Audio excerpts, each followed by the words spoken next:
بسم اللہ الرحمن الرحیم۔ السلام علیکم ورحمۃ اللہ وبرکاتہ۔ امید کرتی ہوں کہ آپ سب خیریت سے ہوں گے۔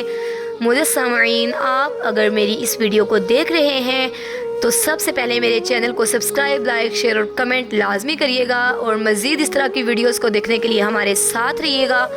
آج کی اس ویڈیو میں آپ کے لیے لے کر آئی ہوں نبی پاک صلی اللہ علیہ وآلہ وسلم کی ولادت بسعادت کا واقعہ، اور اس ویڈیو کو اینڈ تک ضرور دیکھیے گا۔ نبی پاک صلی اللہ علیہ وآلہ وسلم کی ولادت کے بارے میں جاننے کے لیے اینڈ تک ہمارے ساتھ رہیے گا۔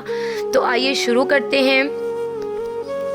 حضور اقدس صلی اللہ علیہ وآلہ وسلم کی تاریخ پیدائش میں اختلاف ہے، مگر قول مشہور یہی ہے کہ واقعہ اصحاب فیل سے 55 دن کے بعد 12 ربیع الاول مطابق 20 اپریل 571 عیسوی ولادت بسعادت کی تاریخ ہے۔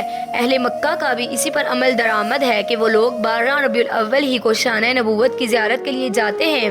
تاریخ عالم میں یہ وہ نرالا اور عظمت والا دن ہے کہ اسی روز عالم ہستی کے ایجاد کے باعث گردش لیل و نہار کا مطلوب، خلق آدم کا رمز، کشتی نوح کی حفاظت کا راز، بانی کعبہ کی دعا، ابن مریم کی بشارت کا ظہور ہوا۔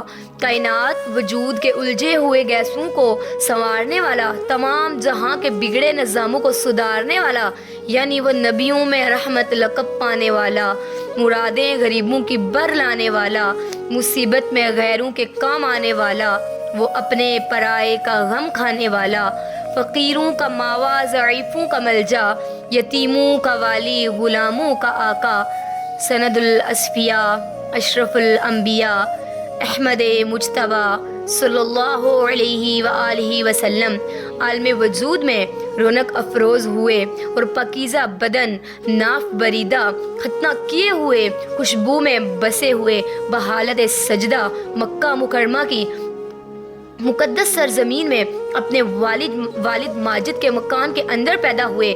باپ کہاں تھے جو بلائے جاتے اور اپنے نونہال کو دیکھ کر نہال ہوتے؟ وہ تو پہلے ہی وفات پا چکے تھے۔ دادا بلائے گئے جو اس وقت طواف کعبہ میں مشغول تھے۔ یہ خوشخبری سن کر دادا عبد المطلب خوش حرم کعبہ سے اپنے گھر آئے، اور والہانہ جوش محبت میں اپنے پوتے کو کلیجے سے لگا لیا۔ پھر کعبہ میں جا کر خیر و برکت کی دعا مانگی اور محمد نام رکھا۔ سبحان اللہ۔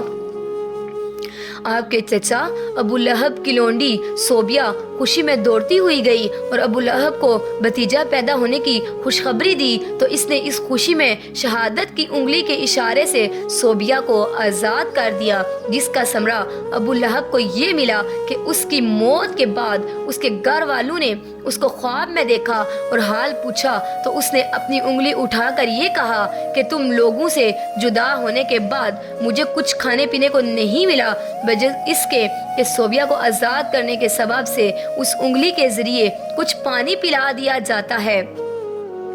اس موقع پر حضرت شیخ عبدالحق محدث دہلوی رحمۃ اللہ علیہ نے ایک بہت ہی فکر انگیز اور بصیرت افروز بات تحریر فرمائی ہے، جو اہل محبت کے لیے نہایت ہی لذت بخش ہے۔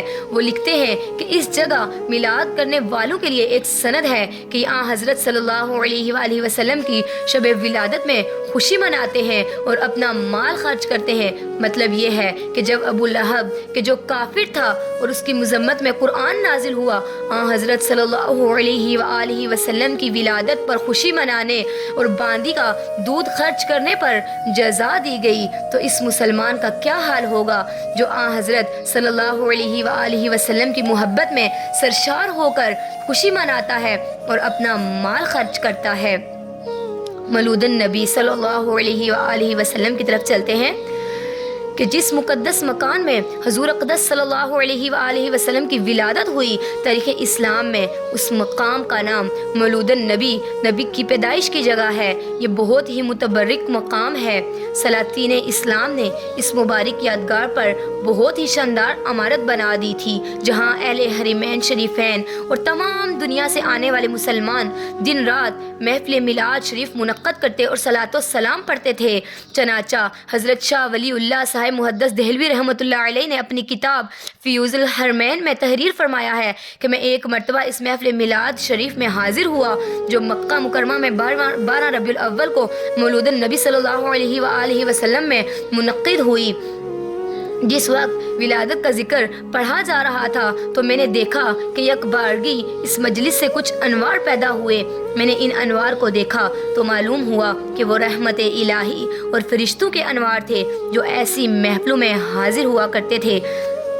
جب حجاز پر نجدی حکومت کا تسلط ہوا تو مقابر جنت المعلیٰ و جنت البقیع کے گنبدوں کے ساتھ ساتھ نجدی حکومت نے اس مقدس یادگار کو بھی توڑ پھوڑ کر مسمار کر دیا اور برسوں یہ مبارک مقام ویران پڑا رہا۔